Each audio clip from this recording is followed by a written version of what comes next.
Hello, I'm Richard Gisbert, and you're at The Listening Post. This week, 40 years after the Six-Day War, trying to report the story from Gaza.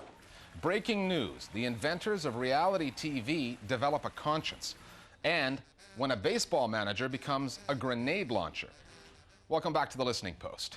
In a week when global news media marked the anniversary of the Six-Day War, we're looking at one of the many places in the Middle East that's still living with the repercussions 40 years later. Gaza is an important story, but it's growing more and more difficult to cover, and the dangers are not limited to crossfire. Journalists have been targeted, and women reporters are now being warned to put on the hijab, the headscarf, or pay the price. The high risks of reporting from Gaza, as well as an argument between two of the biggest players in the news game over how to cover the story. That's all in this week's News Divide.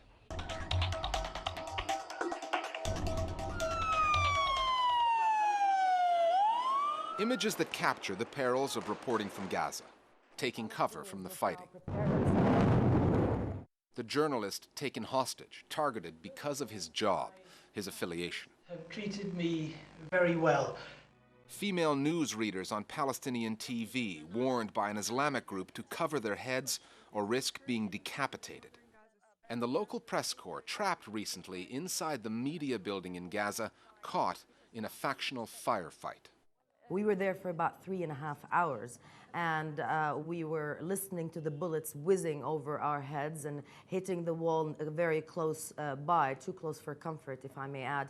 And at the same time, we were making our phone calls and trying to bring the situation under control, talking to the both factions, to leaders from both factions, to have their gunmen stop firing and stop battling to gain control over our building. The nature of the threat has changed. Kylie Morris was based in Gaza from 2001 to 2002, but says it's much different now, much more complicated. Now I feel like you can go into a situation that feels calm, and then suddenly there'll be gunfire, and you don't know exactly where the gunfire is coming from, because actually you were just trying to doorstop a senior member of Hamas, and whether or not he's being shot at by other factions of Hamas, by Fatah, by someone else, it's impossible for you to know. So very quickly situations can turn into something which A, you don't understand, and B, you don't know how to maneuver your way around. So that's incredibly tricky. The same factors that are changing the face of war in the 21st century are also changing the face of media and media coverage. Al Jazeera's political analyst says that in Gaza, the old rules of journalistic engagement have gone out the window. Gaza is falling apart, and that becomes ever more difficult for any journalist to cover, because there are no longer guidelines that we've known about in the last half century. What used to be a PLO fighter or a Hamas activist is now a runaway resistant fighter who is simply trying to hide from Israeli assassination from the air. And those runaway kids, basically, try to self-sustain. And then everything becomes an enemy, a journalist included. BBC correspondent Alan Johnston, captured on that hostage video. At the time of his abduction, Johnson was the only Western TV reporter willing to live with the risk of being based in Gaza. This is the way most Western news organizations report the Gaza story. Correspondents either file reports from their bureau in Jerusalem, where most of the press corps is based, within the last hour or so, or they travel into Gaza for a day or two. Gaza journalists tend to stick together. Safety in numbers is their thinking. But a nasty fight has broken out between two major global news outlets over how this story is covered. The Wall Street Journal, known for its pro-Israel editorial policy, recently published a column about Alan Johnston, in which it criticized the BBC for being too close to the Palestinians. The column was written for the Journal by a member of its editorial board, Bret Stephens, a former editor at the Jerusalem Post. He suggested that the BBC's sympathetic treatment of Palestinians conferred institutional advantages for the BBC in terms of access and protection on the story in Gaza, a place no other news agency dared to go. Stephens said that now the BBC might ask itself whether its own failures of prudence and judgment put its reporter's life in jeopardy. The BBC's response came from its head of news gathering, Fran Unsworth. She called Stephens' column a scurrilous piece of journalism. She said the BBC thinks very carefully about putting staff in dangerous parts of the world, but that is what journalism is supposed to be for. First-hand reporting for our audiences on a key news story of major significance. And the Wall Street Journal, she said, must have asked themselves a few questions over the appalling tragedy of Daniel Pearl, the Journal reporter abducted, then murdered in Pakistan in 2002. Arab Media Watch is an organization that says it strives for objective reporting of Arab issues. It bemoans the lack of Western reporters based in Palestine. We've been lobbying for years now to have more correspondents in the occupied territories, because it doesn't make sense to have the vast majority of them based in Israel when the conflict is predominantly happening on the ground in the occupied territories. You're not getting a real flavor for what it is like to experience living there and the environment and society. I remember the day that Johnston was kidnapped, my first fear was obviously for his well-being, but my second fear was that this was going to lead the BBC to pull out from the Gaza Strip.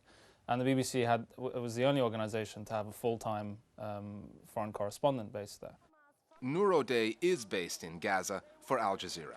She says Palestinians are well aware of what the Johnston kidnapping means for the reporter and for coverage of the Gaza story. Ever since Alan was kidnapped, we've been stopped in the street and we've been told by regular people, by shop owners and mothers and fathers and university students, please tell the world we are against this kidnapping. We don't agree with it. We're offended by it, and we're ashamed that now our country is known for a place that targets journalists or that kidnaps journalists. We want everybody to come back. We want them to tell our story. This is not the end of international coverage of Gaza. The increasing interest internationally, I think, in what's coming out of Gaza has required people to lift their game. So when we're talking about good journalism, I mean, this good journalism costs them more individually than you and I can imagine. So, I mean, I think it's extraordinary, the job they do.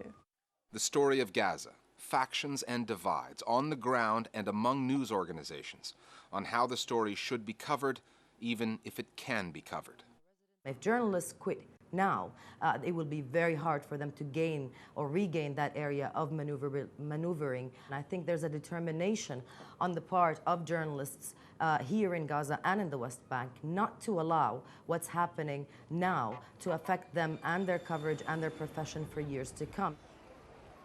Here's how our Global Village voices see the Gaza story and the way it's covered. Violence happens to the Palestinians all the time. Their cabinet members and their government officials get arrested, kidnapped, however you want to frame it, by the Israelis all the time. So that's not as big a news. And unfortunately, it's because, partly at least because of the media coverage, we've gotten so used to it because it happens all the time.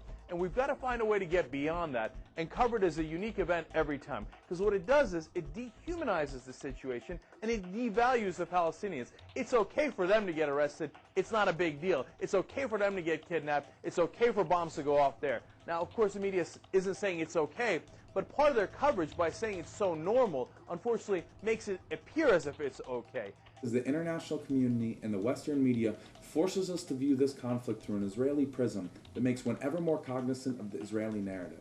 The way in which one is expected to digest the so-called facts of Israeli occupation hinders any rational debate and demonizes any individual that is calling for an end to Israel's racist and hegemonic policies, as was the case with former U.S. President Jimmy Carter. The Western media has played an integral role in silencing dissenters. Until we distinguish between occupier and occupied, the realities of economic deprivation and collective imprisonment will continue to devastate the Palestinian people.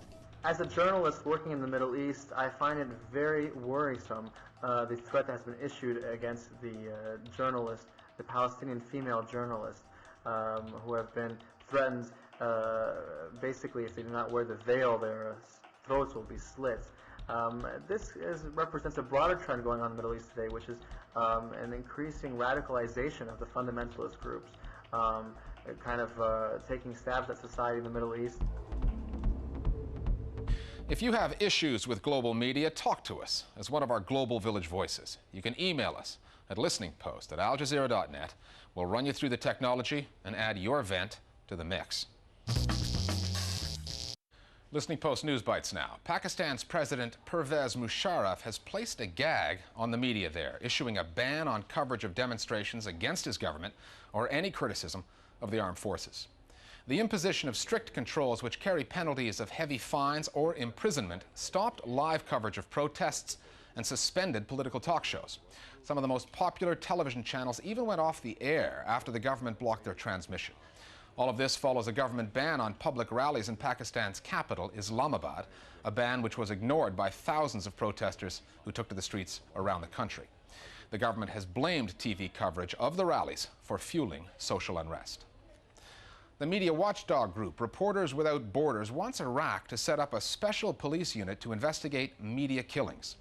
RWB came up with the idea after a record 12 journalists were killed in May, including 4 in one 5-day period. RWB is also calling for a witness protection program so that more Iraqis can come forward and help in the investigations.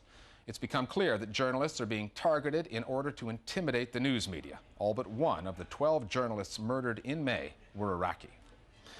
The Vatican and one of Italy's publicly funded TV channels are still arguing over a contentious documentary that aired on sex abuse scandals involving the Catholic Church. The documentary, called Sex Crimes and the Vatican, was originally broadcast on Britain's BBC, then purchased and aired on Rai TV over the objections of the Church. The film focused on Pope Benedict's role back when he was a cardinal and allegations that he failed to act against priests accused of sexual misconduct. Hundreds of thousands of Italians had already seen the doc on the net. It was one of Google Italia's most popular clips. Another 4.8 million watched it on television. A radio disc jockey in North Carolina says he owes his life to one of his listeners after he suffered a diabetic attack while he was on the air. The story was covered by the local news after the DJ, who was alone in the station when he realized he was suffering a seizure, pleaded for help over the airwaves before passing out. A listener raced to the station, found the door locked, but eventually managed to get inside, where the disc jockey was found unconscious. He was taken to the hospital and recovered. Here's the strange part. It's not the first time this DJ has had his life saved by a fan. 3 years ago, when he needed a kidney transplant, one of his listeners agreed to be the donor. Coming up after the break, finally, a line that not even reality TV will cross.